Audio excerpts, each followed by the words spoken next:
2020년도 우리가 어떻게 살아갈 것인가, 우리가 훨씬 더 서로 사랑하고 지내는 한 해가 되었으면 좋겠다, 이렇게 이야기를 나누었습니다. 여러분들 2020년도가 벌써 시작된 지 20일이 지나갔습니다. 20일 동안 우리들은 그때 가졌던 마음을 그대로 잘 지키고 있는지 다시금 점검할 때이기도 합니다. 설 명절이 앞두고 있기 때문에 더더욱 우리의 마음이 흐트러질 수 있고 원래의 상태로 돌아갈 수 있기 때문에 우리가 결심했던 마음을 지키는 일들은 매우 중요하다라는 생각을 해봅니다. 마음을 지킨다는 말의 뜻은 그 뜻을 지켜간다라는 뜻입니다. 다시 말하면 그 뜻대로 살아간다라고 말할 수 있습니다. 그러므로 어떻게 마음을 지키고 어떻게 하나님의 뜻대로 살아갈 것인가 라는 주제를 갖고 우리가 함께 오늘 말씀을 들으려고 합니다. 사무엘이 어렸을 때였습니다. 엘리 제사장이 그 사무엘이 그의 몸종으로 있다시피 하며 그곳에 함께 있었을 때였습니다. 엘리 제사장의 몸종처럼 사무엘은 하나님의 부르심을 받고 그 어머니에 의해서 성전에 들어가게 되었습니다. 그런데 사무엘은 하나님의 음성을 전혀 들어본 적이 없었을 때였습니다. 하나님께서 사무엘을 3번이나 부르셨던 것입니다. 사무엘을 하나님께서 부르실 때마다 사무엘은 엘리 제사장에게 뛰어가서 아버지 저를 부르셨습니까? 라고 말하였습니다. 그때마다 엘리 제사장은 아니다, 내가 부르지 않았다, 이렇게 말하였습니다. 3번이나 이런 똑같은 구조에 반복되는 상황들이 보이니까 엘리 제사장이 그에게 다른 이야기를 합니다. 여러분, 우리가 생각해 볼 것은 지금의 상황이 엘리 제사장과 사무엘이 그렇게 멀리 떨어져 있는 것이 아니고 같은 공간 안에 있는 그런 상황이구나 라고 하는 것을 우리가 알 수 있습니다. 여호와의 성전의 궤 앞에 있었다 라고 하는 것을 보면 아마도 성소와 지성소의 이야기 속에서 성소 안에 함께 있는 상황들이었구나 라고 인식할 수 있습니다. 그런데 여러분 이렇게 엘리의 방이 있고 또 그 가운데 또 사무엘의 방이 있고 이러한 상황들 속에 있었는데 하나님께서 사무엘을 부르신 것입니다. 여러분, 하나님께서 사무엘을 부르셨는데 사무엘은 하나님의 음성을 들을 수가 없었습니다. 하나님의 음성을 들을 수 없었다라는 말은 무슨 말이냐면 3장 7절 말씀에 보면 사무엘이 아직 여호와를 알지 못하고 여호와의 말씀도 아직 그에게 나타나지 아니한 때라, 여호와를 알지 못하고 라고 썼는데 이 알지 못하고라는 말은 여호와를 믿지 않았다는 말이 아니라 하나님과 영적으로 깊은 교제 안에 거하지 아니하였던 사이였다, 이렇게 우리가 생각할 수 있습니다. 그렇기 때문에 하나님께서 말씀하시는 소리를 직접적으로 들어본 적이 없었던 것입니다. 여러분, 우리가 신앙생활을 하는데 신앙생활의 첫 단계는요, 먼저 우리가 하나님의 음성을 듣고 하나님이 말씀하시는 대로 그렇게 결단하고 그렇게 나아가는 자는 아무도 없습니다. 누구든지 신앙생활의 첫걸음은 언제든지 내가 결단하고 내가 예수님을 잘 믿어보겠다 라는 마음으로 그렇게 신앙생활을 시작하게 됩니다. 언제나 나에 의해서 움직이게 되고 내가 정말 열심히 하면 무엇인가 이루어질 것 같은 생각들로 하나님 앞에 겸손하게 나아가게 되죠. 여러분, 신앙생활을 맨 처음 할 때 교회에서 이렇게 인정받는 사람들이 누구냐라고 하면 성품이 좋은 사람들입니다. 성품이 좋은 사람들은 아주 착해 보이고 그래서 그 착한 사람의 마음 때문에 사람들이 그 사람이 마치 신앙이 참 좋은 것처럼 그렇게 생각하게 됩니다. 그런데 실제적으로 신앙이 좋은 것과 그 착한 것과는 좀 다른 면을 갖고 있습니다. 착한 경우일 경우에는 어떤 일들이 발생하냐면 그렇게 신앙생활을 해오다가 어떤 위험이나 어려움들이 닥치게 되면 그 그 힘든 상황 때문에 그 자기의 신앙생활이 어려움을 겪습니다. 신앙생활에 대한 어떤 변화가 생겨나기 시작합니다. 그러기에 착한 것과 또 우리의 신앙은 별개이구나 하는 것들을 생각해 볼 수 있습니다.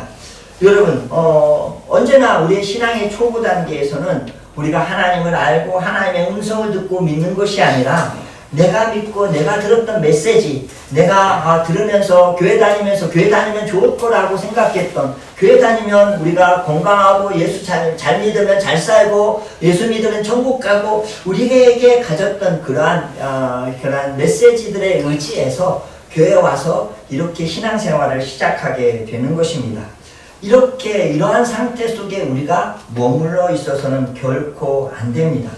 여러분, 박범신이라고 하는 우리 작가가 있죠. 그 사람이 쓴 책 중에 사람으로 아름답게 사는 일이라는 책이 있습니다. 이 책은 자기 딸과 함께 나눴던 이야기들을 쭉 기록하고 있는 수필집입니다. 그는요 오랫동안 꿈꿔왔던 생활을 시작하기로 결단했습니다. 집필하는 일들을 그만두고 시골에 내려가서 내가 집을 짓고 거기서 그렇게 살겠다 마음을 먹고 실제로 시골로 내려가서 그곳에서 집을 짓고 그리고 그렇게 살게 되었습니다. 그는 그가 사는 집을 아주 그렇게 생각했던 대로 짓고 싶어서 그 앞에 있는 우물이나 느티나무나 이런 것들이 다 보일 수 있도록 전체 면을 통유리로 해가지고 그렇게 해서 집을 지었습니다. 그리고 그렇게 지은 집에서 바깥에 개울을 보면서 마음의 위안을 갖고 또 그렇게 그곳에서 살기로 결단했습니다. 그런데 어느 날부터인가 이상한 일이 벌어졌습니다. 무슨 말이냐면 새들이 날아와서 유리창에 부딪혀서 떨어지는 거예요. 새들이 와서 유리창에 부딪혀서 떨어졌다가 막 정신을 못 차리고 이렇게 하다가 이제 또 날아가고 뭐 큰 새들은 딱 부딪혔다가 바로 날아가지만 작은 새들은 와서 부딪혔다가 떨어져서 한참을 헤매다가 또 날아가고 하는 일들이 반복되는 것입니다. 그래서 안 되겠다 싶어가지고 이 양반이 큰 글씨로 글을 썼답니다. 여기는 이게 길이 아닙니다. 이렇게 해가지고 큰 글씨로 글을 붙여서 이렇게 해놨더니 실제로요. 큰 새들은 날라와서 이것을 부딪히지 않고 비껴가더라는 거예요. 그러니까 여러분들 뭐 하면 새 이런 거 하면 안 돼요. 그러니까 정말 새들도 이게 아는 거예요. 그래서 글을 뜬 새들이 이렇게 와가지고 이렇게 가는데 어린 새들, 작은 새들은 그것도 모르고 또 그냥 와가지고 글을 못 떴으니까 와서 또 부딪힌다는 거예요. 그래가지고 이게 이 박범신 씨가 고민이 생긴 거예요. 그래서 안 되겠다 싶어서 목수를 불렀답니다. 목수를 불러서 이게 자꾸 새들이 부딪히니까 그리고 가만히 살펴보니까 새들이 부딪히는 장소가 딱 정해져 있는 거예요. 그 부분만 와서 부딪히는 걸 보니까 아마도 이곳이 새들이 날아가는 길인가 보다. 그러니까 이곳에 이렇게 구멍을 뚫어서 이쪽하고 저쪽 끄트머리까지 날아갈 수 있는 파이프를 쫙 연결해서 와서 부딪히지 않고 빠져나갈 수 있도록 그렇게 만들어줬으면 좋겠다. 그래가지고 실제로 그 통유리를 뚫고 그리고 거기에다 파이프를 연결해가지고 그렇게 해서 저 끄트머리까지 나갈 수 있도록 그렇게 만들어줬다고 합니다. 박범신 정말 착하죠. 그죠? 정말 착한 것 같아요. 이렇게 착했던 박범신 씨가 이렇게 기다려 보니까 정말 이제는 새들이 와서 부딪혀서 떨어지는 일들이 없는 것입니다. 어느 날 그래도 이렇게 궁금해서 사다리를 타고 이렇게 파이프 안을 이렇게 쳐다봤더니 거기에 죽은 작은 새들이 많이 있었다는 것이에요. 그래서 이게 어떻게 된 일일까? 나는 나름대로 이 새들을 살리고 싶어서 만들어놨는데 그래서 조류학자들에게 물어봤더니 새들이 날아갈 때 그냥 일직선으로 쭉 날아가는 게 아니라 웨이브를 하면서 날아가는데 위를 갔다 내려갔다. 그래서 이 작은 새들이 들어와서 올라가서 위에서 부딪히고 아래서 부딪히고 파닥파닥 하다가 끝내 저 끄트머리까지 빠져나가지 못하고 죽게 되었다라는 이야기를 들었던 곳이에요. 여러분, 박범신 씨가 정말로 착한 행동을 했습니다. 그리고 나름대로 착하게 디자인했습니다. 분명히 나름대로 생각하기에 이 착한 새들을 생각하는 마음으로 이렇게 착하게 행동했는데, 여러분, 착한 것이 옳은 것은 아니었다는 사실입니다. 착한 것이 옳은 것은 절대 아닌 것입니다. 여러분, 우리가 세상을 이롭게 하고 바르게 만들어가는 일은 착한 것으로만은 부족합니다. 여러분, 무지한 것, 무지한 착함은 오히려 크게 위험할 수 있습니다. 사람들이 그 사람을 이용하기도 하고 그 사람을 선동해서 무엇인가를 만들기도 하기 때문에 그렇습니다. 그러기에 이 무지한 착함은 위기가 생기면, 평상시에는 괜찮은데 어떤 위기의 상황이 되면 사람들에게, 악한 사람들에게 이용당하기 쉬운 것이 바로 이런 무지한 착한 사람들입니다. 여러분, 우리가 신앙생활하면서 기도가 참 중요합니다. 그렇죠? 기도가 참 중요합니다. 그런데 기도가 중요한 게 아닙니다. 여러분, 예배가 중요합니다. 그렇지만 여러분, 물론 예배가 중요하죠. 여러분, 우리가 봉사하는 것들이 참 중요합니다. 예, 물론 봉사가 중요하죠. 그러나 여러분, 착한 것이 그것이 옳은 것이 아닌 것처럼 무조건 기도한다고, 무조건 내가 봉사한다고 그것이 옳은 것이라고 말할 수는 없다는 사실입니다. 여러분, 기도하더라도 어떻게 해요? 분별하고 알고 기도해야 돼요. 봉사를 하더라도 우리가 알고 봉사를 하는 것이, 그것이 하나님을 기쁘시게 하는 거고 그것이 올바른 것이지, 정말 아는 것을 놓치고 가는 일들은요, 매우 위험할 수 있다는 것을 우리가 기억해야 할 것입니다. 여러분, 첫 번째로 우리에게 너무나 중요한 것은 신앙생활을 하면서 아는 것이 중요합니다. 알아야 신앙생활을 제대로 할 수 있습니다. 알아야 우리가 제대로 기도할 수 있고, 알아야 여러분 제대로 예배드릴 수 있습니다. 첫 번째 것이 아는 것이라고 하면, 두 번째 것은 듣는 것입니다. 하나님을 아는 것과 듣는 것은 언제나 함께 갑니다. 오늘 사무엘은요, 하나님을 알지 못했습니다.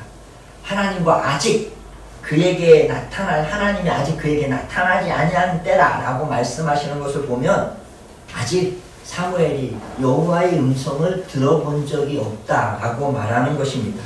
여러분, 하나님과 인격적인 관계가 아직 형성되어 있지 않아서, 그래서 하나님을 향한 영적인 귀가 열려야 되는데 아직 그 사무엘은 그런 영적인 귀가 열려있지 않은 상태였습니다. 우리가 신앙생활하면서 여러분, 하나님을 알게 되면 하나님의 마음을 알고 싶고 하나님의 음성을 듣고 싶습니다. 이렇게 하나님의 음성을 듣고 싶은 마음이 생겨나야 우리는요, 우리의 마음속에 내가 원하는 것이 아닌 하나님이 원하는 것이 옳은 것이라는 사실을 우리가 인지하게 되고, 그리고 그 하나님의 옳은 일들을 우리가 따라 살아갈 수 있게 되는 것입니다. 그러기에 우리는요, 신앙생활에 있어서 참 중요하게 생각되어지는 것은 하나님을 아는 것에서 또 한편 하나님이 내게 향하시는 말씀을 들을 수 있어야 합니다. 여러분, 교회 신앙생활은 언제나 교회 중심이라고 제가 설명을 했습니다. 제가 잘못 가르친 것 같아요. 신앙생활은 교회 중심이 아닙니다. 신앙생활은 개인 중심입니다. 무슨 말이냐면, 제가 교회 중심이라고 했던 것은 교회 가까이서 예배하고 교회에서 하나님께 기도하면서, 여기서 출발해서 가정으로, 여기서 출발해서 사회로 우리가 나아갈 것들을 저는 의미해서 말씀했던 것입니다. 그런데 어느 순간에 교회가 교회 중심이 되면서 교회가 나를 나타내는 것으로 착각하기 시작했습니다. 무슨 말이냐면, 우리 교회 예배가 뜨거워 은혜스러워, 그렇죠? 내가 은혜 받고 있는 시간들이기 때문에 당연할 것 같아요. 여러분, 그렇다고 모든 사람이 은혜 받는 것은 아니죠. 여러분, 우리 교회가 봉사를 많이 하는 교회예요. 우리 목사님 봉사 많이 해요. 여러분, 그렇다고 내가 봉사하는 것 아니잖아. 그런데 우리는 착각하는 거예요. 마치 내가 봉사하는 것처럼, 내가 괜찮은 사람인 것처럼 그렇게 착각하는 거예요. 우리가 신앙생활을 하는데 우리는 언제나 교회 중심이 아니라 내 개인을 지켜봐야 되고, 내가 교회를 다니면서 내가 하나님을 알고 내가 하나님의 음성을 들을 수 있어야 되는 것이에요. 내가 깨어지지 않으면, 내가 각성하지 않으면 아무리 교회가 큰 일을 하고 아무리 교회가 좋은 일을 해도 나하고는 무관한 것이 된다는 것을 우리는 기억해야 하는 것입니다. 여러분, 성경 말씀이 참 재미있습니다. 사무엘이 하나님의 음성을 듣게 된 것은 엘리 제사장 때문이었습니다. 엘리는요, 사무엘과 달리 하나님의 부르시었다는 사실을 알고 있었습니다. 무슨 말이냐면 경험이 있다는 이야기죠. 여러분, 3번이나 나와서 나를 부르셨습니까? 라고 묻자 이 엘리는 금방 이게 하나님이 사무엘을 부르고 있는 거구나 라는 사실을 알게 되었던 것이죠. 그래서 내가 부른 것이 아니라 아마도 하나님이 너를 부르시고 계신 것 같다. 그러니까 너는 그거를 부르면 여호와의 내가 주의 종이 듣겠나이다 이렇게 대답해라. 이렇게 가르쳐 주었던 것이죠. 엘리 제사장은 하나님을 알고 있었습니다. 그런데 알고 있었지만 아는 것 이상 더 이상이 없었습니다. 분명히 엘리 제사장도 하나님의 말씀을 들었던 것 같습니다. 그러기에 하나님의 들었던 경험들이 그에게 있었는데 지금의 상황이 아주 다이나믹한 상황이에요. 하나님이 나타나셨거든요. 그동안 그런 인지가 별로 없었는데 갑자기 사무엘에게 하나님이 나타나셨다는 사실을 누가 알았냐면 엘리가 알았어요. 여러분, 이 사실이 드러나면 엘리는 어떻게 해야 되냐면 흥분해야 돼요. 엘리는 하나님이 말씀하셨다. 무슨 말씀을 하실까? 기대가 되어지고 그 상황들에 대해서 어떻게 해야 될지를 돌아봐야 되는 거예요. 나의 문제는 없는지 돌아봐야 되는 것이에요. 하나님이 말씀하시는데 엘리가요, 흥분하지 않아요. 엘리가 어떤 기대를 갖지 않아요. 하나님에 대한 지식이 있고 하나님의 음성을 듣는 방법을 아는데 중요한 것은 그 이상은 없어요. 그것을 갖고 내가 흥분하거나 내가 기대하거나 내가 막 가슴이 뛰거나 하는 일들이 없는 거예요. 여러분, 신앙생활을 한 지 벌써 15년 이상 되었을 거예요. 여러분들, 신앙생활을 내가 시작했는데 어느덧 내 안에 하나님의 음성을 들어도 하나님이 말씀하셔도 내가 흥분하지 않아요. 기대하지 않아요. 그냥 넘어가요. 교회에서 주일에 예배를 드리고 가는데 가면서 나는 모든 흥분이나 내 기대들이 다 여기서 내려놓고 가요. 도대체 우리가 신앙생활하는데 이와 같이 엘리와 다를 바 없는 모습으로 내가 그대로 이렇게 신앙생활을 하고 있다면 매우 위험한 일입니다. 사무엘 2장을 보면 엘리의 아들들도 제사장이었습니다. 그런데 이 엘리의 두 아들은 홈니와 비느하스였는데 그들이 만행을 저질렀습니다. 그들은 예배를 멸시하고 하나님께 드리는 제물들을 마음대로 사용하고 그리고 하나님께 드려졌던 것들을 자기 쌈짓돈처럼 막 썼습니다. 심지어는 회막 문에 섬기고 있는 그러한 여인들과 간음하고 그리고 불경의 극치를 그들은 달려가고 있었습니다. 그런데요, 엘리 제사장이 그 자식을 징계하지 못했습니다. 그는요, 아마도 그 아들들에게 있어서 착한 아버지였는지 모르겠어요. 어떻게 말하지 못하는 아버지. 그래서요, 하나님께서 엘리 제사장에게 아주 엄하게 말합니다. 이렇게 하나님께서 말씀하셨어요. 사무엘상 2장 29절에 너희는 어찌하여 내가 내 처소에서 명령한 내 제물과 예물을 밟으며 내 아들들을 나보다 더 중히 여겨 내 백성 이스라엘이 드리는 가장 좋은 곳으로 너희를 살찌게 하느냐.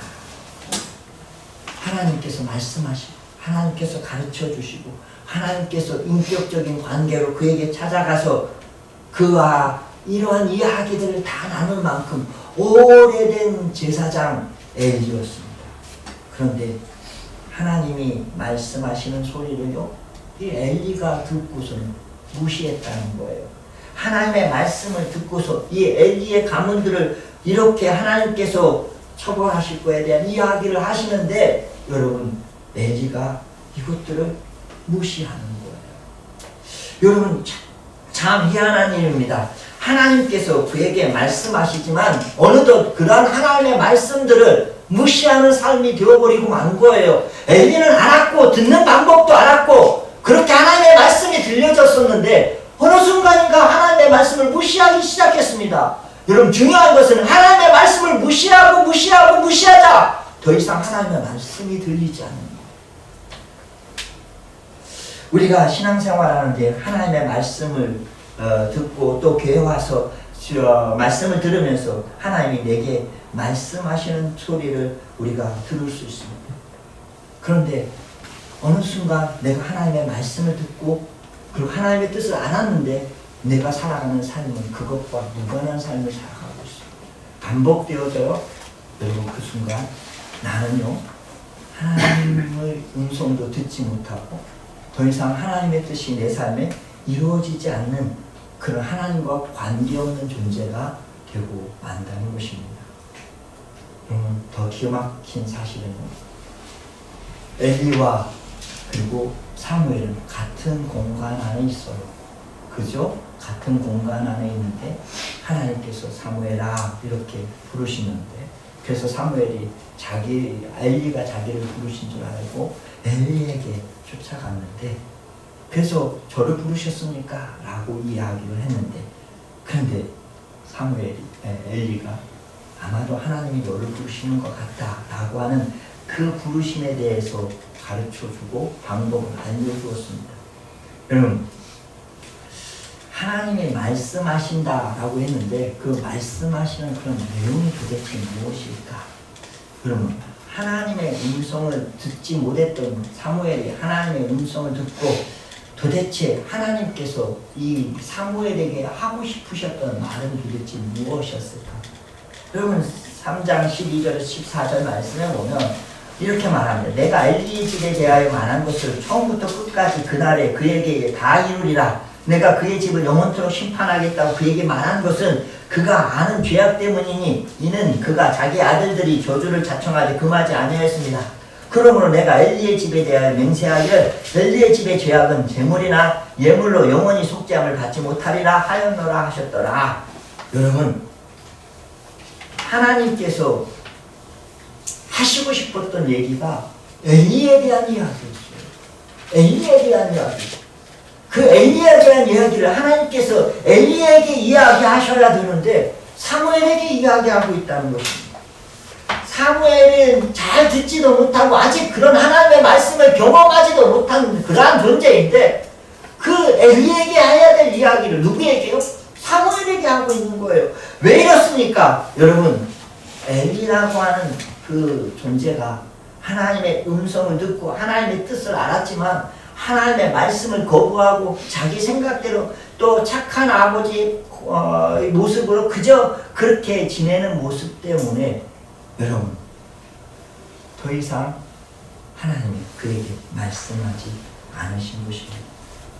그의 아들들이 죽을 것이다 라는 사실을 이미 누구에게? 엘리에게 말했습니다. 두 아들 홈니와 비나스 한 날에 죽으리니 그 둘이 당한 그 일이 내게 표징이 되리라. 너 두 아들이 죽는 것을 보면 하나님이 말씀하신 게 그대로 이루어지는 일들임을 알아라 라고까지 말씀하셨는데 엘리는 그 말씀을 듣고도 뭐 하지 않았어요? 행동하지 않았던 것입니다. 왜 돌아서게 하지 않았던 것일까? 왜 아들들이 이렇게 되면 아들들이 죽게 될 것이 뻔한데 왜 그는 이렇게 아들들에게 말해서 잘못을 뉘우치게 만들지 않은 것일까요? 심리적으로 아들들에게 쓴소리하고 싶지 않았는지도 모르겠고 또 영적인 감각이 무뎌졌기 때문에 그럴 수도 있다라고 생각을 합니다. 여러분, 하나님의 음성을 알고 하나님의 뜻을 알고 하나님의 음성을 들었는데 행동하지 않으면 그것이 반복되다 보면 영적으로 감각이 무뎌지게 되고 하나님의 음성에 반응할 수 없는 존재가 되고 만다는 것입니다. 우리도 그럴 수 있습니다. 우리가 예수님을 믿기로 작정하고 처음부터 우리가 말씀을 알아듣고 깨닫고 그렇게 살았던 것은 아닌데 이제 어느 순간 하나님을 알게 되고 그리고 어떤 음성인가 내 마음에 울림이 있고 그래서 내가 깨닫게 되었는데 여러분 이 깨닫게 된 부분에 작은 부분이라도 내가 행동으로 옮기지 않으면 우리의 삶에서 어느 순간 우리는 하나님 없이 살아가는 존재가 되고 만다는 것입니다.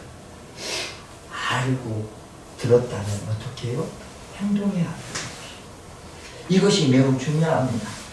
여러분 우리가 알지 못해서 엉뚱한 소리를 듣기도 하고 하나님을 제대로 알지 못해서 그래서 내 마음대로 생각하고 이런 경우도 있지만 그렇지만 여러분 우리에게 있어서 하나님을 알게 되고 만약 우리가 하나님의 음성이 내 마음에 들리고 내가 어떻게 해야 될지를 하나님이 말씀해 주시면 반드시 우리의 삶은 하나님의 말씀대로 행동하는 일들이 우리에게 있어야 되는 것입니다. 아무리 오랫동안 신앙생활을 하면서 성경 공부를 많이 해서 하나님의 뜻을 알고 또 하나님에 대한 지식이 있고 또 열심히 여러분들이 기도해서 하나님의 음성을 듣고 내 마음에 울리시는 하나님의 말씀을 들었다 할지라도 여러분들 행동하지 않는다면 여러분들은요 종교인이 될 수 있고요 종교인이라는 그 차원에서 뛰어넘어서 바리새파적인 그런 크리스찬이 될 수밖에 없습니다. 여러분 내가 알기 때문에 내 눈에 보이기 때문에 남 지적하고 잘못을 이야기하면서 나는 그대로 행동하지 않는 그런 크리스찬의 모습을 말하는 것입니다.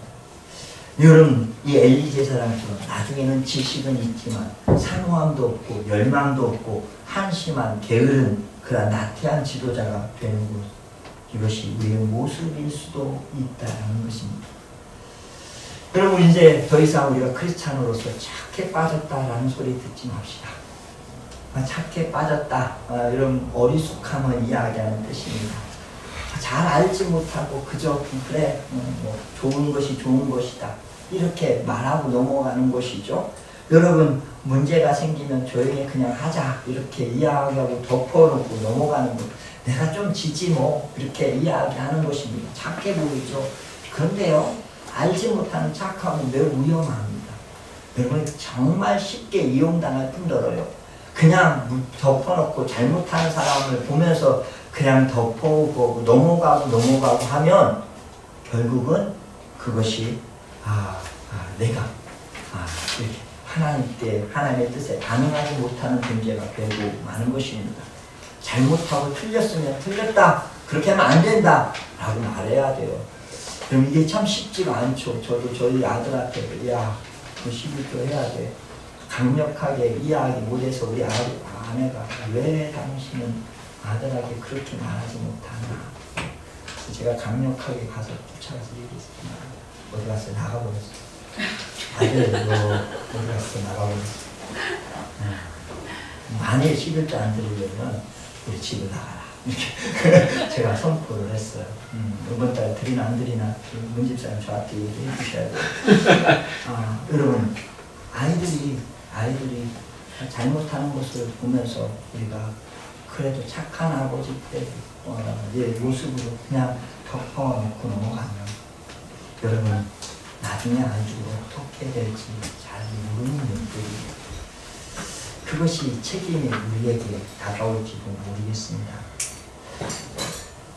이제는 더 이상 우리가 착한 아버지 코스프레를 더 이상 하지 말아야 돼요.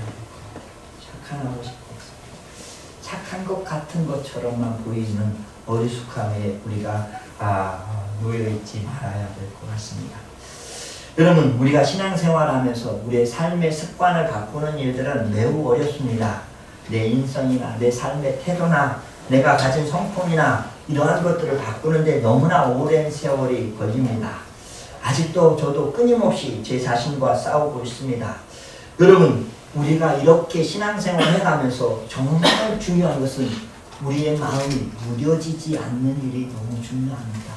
우리의 마음이 무뎌져서 그냥 넘어가는 일들이 우리 가운데 있어서는 안 될 것입니다. 작지만 작은 일에 우리가 실천하고 행동하면서 우리의 삶에, 우리의 마음에 매번 부딪힘이 있고 옳고 그름인지 내가 정확하게 판단하고 가는 그런 삶이 필요한 것입니다. 박범신 씨가 어린 새가 죽은 것을 보면서 고민하기 시작했습니다. 이렇게 연통을 만들어 줬는데 쭉 날아가지 않고 이게 웨이브를 하면서 날아가면서 부딪혀서 죽었다는 생각을 하니까 속이 상했습니다. 그래서 박범신 씨가 결정한 것은요, 사실은 연통을 만들어주는 일은 착한 코스프레를 한 건데, 근데 그것은 잘못된 것이었습니다. 잘못된 것이었고 지혜롭지 못한 것이었습니다. 그래서 그가 깨닫게 되어서 다음으로 행동을 하기로 시작했습니다. 어떻게 했냐면 모든 창을 다 헐어버렸습니다. 그리고 거실 기둥들만 있어요. 기둥들만 있고, 그리고 그 거실에서 밖을 보는데 새들은요 자연스럽게 그냥 그 안을 통과해서 날아가도록 그렇게 만들었다고 합니다. 여러분, 박범신 씨에게 왜 그렇게 했냐고 물었더니 어쩔 수 없지 않느냐, 원래 이곳이 새들의 길이 아니냐, 새들의 곳이 아니냐, 이렇게 말했다고 합니다. 여러분, 박범신 씨가 이렇게 행동한 이유는 알기 때문이죠. 진리를 알기 때문에 이렇게 행동한 것이죠. 여러분, 행동하니까 다른 것입니다. 여러분, 우리에게 있어서 행동하는 것들이 우리의 삶의 진리를 정확하게 알고 있는지를 드러내는 것입니다. 그리고 그 아는 것들을 우리가 행동함으로 인해서 우리는 훨씬 더 민감한 사람이 되어지는 것입니다. 여러분, 2020년도 우리의 신앙생활이 올해보다는 조금 더 업그레이드된 그러한 모습을 갖기를 원합니다. 많이는 아니어도 우리 단 10%만이라도 우리의 신앙이 이전보다 더 나은 그러한 모습들을 가졌으면 좋겠습니다. 우리가 여기서 한 가지 더 생각할 일이 있습니다. 하나님이 사무엘을 부르신 이유입니다. 하나님이 사무엘을 3번이나 부르신 이유입니다. 하나님께서 왜 사무엘을 3번이나 부르셨을까? 그 이유를 우리가 성경에서 찾아보면 1장 28절에 찾아볼 수 있습니다. 사무엘상 1장 28절. 그러므로 나도 그를 여호와께 드리되 그의 평생을 여호와께 드리나이다 하고 그가 거기서 여호와께 경배하니라. 한나가 사무엘을 하나님께 드렸던 것입니다. 하나님께 드려진 존재가 사무엘이었습니다. 하나님께 서원하고 드려진 존재였습니다. 여러분, 우리는요 하나님의 자녀로 우리가 하나님께 드려진 존재라는 사실을 우리는 기억해야 됩니다. 성경 로마서에서는 우리를 하나님의 산재물이라고 이야기하고 있습니다. 여러분, 우리를 하나님의 산재물로 드릴 것을 요청하고 있습니다. 우리는 하나님께 드려진 존재입니다. 하나님께 드려지면 중요한 것은 하나님이 3번이고 4번이고 부르신다는 사실입니다. 여러분들의 삶이 하나님께 드려지기로 작정하면 반드시 기억해야 될 것은 하나님이 우리를 부르시는 것입니다. 우리가 못 들으면 1000번이고 10,000번이고 불러서 우리를 하나님의 사람으로 세워가시는 것입니다. 그러기에 하나님께 드려진 존재라는 사실을 우리는 잊지 말고, 그리고 하나님의 말씀이 들리면 그 말씀을 우리의 마음에 받아서 그 말씀을 이뤄가는 일들이 사명이라고 이야기할 수 있을 것입니다. 여러분, 하나님의 음성이 들리면 사명이 보이고 사명을 쫓아서 사는 사람들이 행복한 사람입니다. 제가 어제 저녁에 한 12시 그죠? 가까이 돼서 갔나요? 아니, 헷갈리네요. 제가 좀 늦게 와서 12시쯤 갔고 저녁 먹을 시간이 저희 딸내미가 여기 와서 피아노 반주 연습하고 아빠 나 밑에 있으니까 같이 가요 밥 먹으러. 그래서 이제 딸내미랑 같이 갔습니다. 딸내미가 너무 바쁘게 살아, 너무 힘들게 살아. 여기서 살 수 있으면 그냥 여기서 아르바이트 여기서 하고 집에서 방학이니까 지내면 좋은데 수련회 갔다 와서 바로 서울로 가서 다시 수련회 참석하고 예배 참석하고, 그리고 서울에서 왔다가 또 아이들 가르치는 일 하고, 그리고 또 서울로 가서 하룻밤 자고 또 와서 그래서 반주하고 그리고 이제 저하고 이야기하더라고요. 우리 딸은 힘들겠다. 힘들지 않니? 안 힘들대. 그래서 제가 그랬어요. 아빠도 안 힘들어. 하나도 안 힘들어. 여러분, 주의 일을 하고 살아가는 사람들은 힘들지 않아요.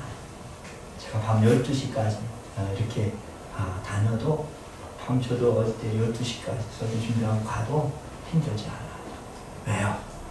주님의 뜻을 이루어가는 삶은 다이나믹하고 행복한 것이지. 나를 통해서 하나님 일하시는 일들을 보기 때문에 기대가 되는 것이지, 여러분 절대 힘들거나 좌절하거나 어렵고 그렇지 않아요. 여러분, 우리가 추구하는 일들이, 우리 교회가 추구하는 일들이 생명을 살리는 일이잖아요. 생명을 살리는 일을 감당하고 몸으로 행동하는 사람들은 젊은 사람들이에요. 사명이 있고 꿈이 있는 사람들은 젊은 사람들. 우리 교회를 가르쳐서 젊은 교회라고 이야기해요. 참 성도들이 젊다. 여러분, 마음이 젊은 것이 젊은 거예요. 몸이 젊은 게 젊은 게 아니에요. 우리 나이는 금방 들어요. 그죠? 금방 늙어갈 거예요. 그렇지만 여러분, 우리는 절대 이게 마음까지 늙어가고 행동까지 늙어가는 사람들이 되어서는 안 될 거예요. 우리 교회를 통해서 생명을 살리는 일들을 우리가 꿈꾸는데 뭐 기대가 돼요. 제가 제주도에 갔는데 메시지 하나 받았잖아. 필리핀 문제 어떻게 할 건가? 이게 문제가 이게 발생했어요. 그래서 도와달라는데 어떻게 할 수 없잖아. 제가 제주도는 집사님한테 연락해서 이런 거라고 함께 도와줬으면 좋겠다. 이 사람들한테 전화하고 저 사람한테 연락하고 그랬더니 다들 오케이, 저도 함께 하겠습니다. 저도 함께 하겠습니다. 오늘 현금으로 저도 함께 하겠습니다. 이렇게 오는 거예요. 여러분, 벌써 보냈어요. 필리핀에 벌써 보냈고요. 근데 그보다 훨씬 더 많은 돈이 들어왔어요. 그래서 집사님한테 돈도 줘야 되겠지만 중요한 것은 더 많은 것들을 또 보내야 되는 상황이 되는 거예요. 재밌어요. 즐거워요. 어려운 이웃들, 화산으로 인해서 힘든 사람들, 그들의 이 소식을 듣고 우리 교회가 도울 수 있다는 것은 행복하고 즐거운 일이에요. 여러분, 우리의 삶에 하나님께서 말씀하시는 대로 응답하고 살아가면 나이가 들어도 절대 늙는 게 아니에요. 여러분, 저는 정말 젊은 사람들을 봐요. 이제 목숨이 얼마 길지 않은 삶을 살고 있지만, 그러나 여러분, 젊음을 놓치지 않는 이어를 볼 수 있어요. 그분의 이야기를 들으면 정말 가슴이 뛰어요. 여러분, 제가 좀 좋아하는 책 중에 하나가 김영석 교수님 책이에요. 그거 읽어보면 100살인데 어떻게 101살 지금 벌써요. 이런데 얼마나 총명한지, 얼마나 총명한지. 여러분, 그들의 아름다움, 하늘을 찔러 그들의 말이 정말 그 나이. 우리도 그렇게 갈 수 있죠? 흐려지지 않냐고 우리가 끝까지 정말 멋지게 하나님의 사랑으로 갈 수 있죠. 이런 모습을 우리가 지켜봤으면 좋겠어요. 이런 귀한 모습들로 우리의 삶에 정말 하나님께서 말씀하시는 얼마나 속도를 내서 반응하고 그리고 그렇게 움직여가는 젊은 청년의 모습을 유지하는 우리 교회가 되어지기를 주님으로 간곡히 부탁드립니다. 기도하겠습니다.